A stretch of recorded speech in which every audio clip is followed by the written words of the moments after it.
Diabetic patients nuts and seeds తినొచ్చా? ఇది అందరికీ ఉండే క్వెషన్ కదా!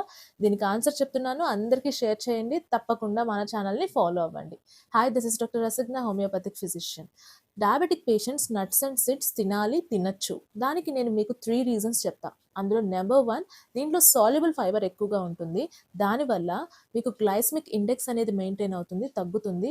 Post prandial blood sugar levels అనేవి బాగా తగ్గిస్తుంది. నెంబర్ 2 ఏంటంటే ఇందులో అన్సాచురేటెడ్ ఫ్యాట్స్ ఎక్కువగా ఉంటాయి, కార్బోహైడ్రేట్స్ తక్కువగా ఉంటాయి. దీనివల్ల ఏంటంటే మీరు ఎప్పుడైనా గ్లైసెమిక్ ఇండెక్స్ ఎక్కువగా ఉన్న ఫుడ్ తిన్నా దాంతోపాటు నట్స్ అండ్ సీడ్స్ ఇంక్లూడ్ చేసుకోవడం వల్ల ఓవరాల్గా మీరు తిన్న ఫుడ్లో గ్లైసెమిక్ ఇండెక్స్ అనేది మోడరేషన్లో ఉంటుంది, తగ్గుతుంది. నెంబర్ 3 ఏంటంటే మైక్రోన్యూట్రియంట్స్. ఇందులో మైక్రోన్యూట్రియంట్స్ ఎక్కువగా ఉంటాయి. ఫర్ ఎగ్జాంపుల్ బాదంలో ఉండే వైటమిన్ ఈ కానీ, తర్వాత పంకిన్ సీడ్స్ గుమ్మడి గింజల్లో ఉండే మెగ్నీషియం కానీ, జింక్ కానీ ఇవేంటంటే కంట్రోల్ని ఖచ్చితంగా తగ్గిస్తాయని ఆల్రెడీ ప్రూవ్ అయింది కదా. సో ఇలాంటివి తీసుకోవడం వల్ల షుగర్ అనేది ఎప్పుడు కంట్రోల్లోనే ఉంటుంది. కానీ ఎక్కువ ఎక్కువ తీసుకోకూడదు. Moderation is the key. ఎంత తీసుకోవాలి అంటే 25-30 grams per day diabetic patients తీసుకోవచ్చు. మరి ఏం తీసుకోవాలి, ఏమేం సీడ్స్ తీసుకోవాలి అంటే ఒకే రోజు ఒకే రకమైనవి తీసుకోకూడదు ఎప్పుడు.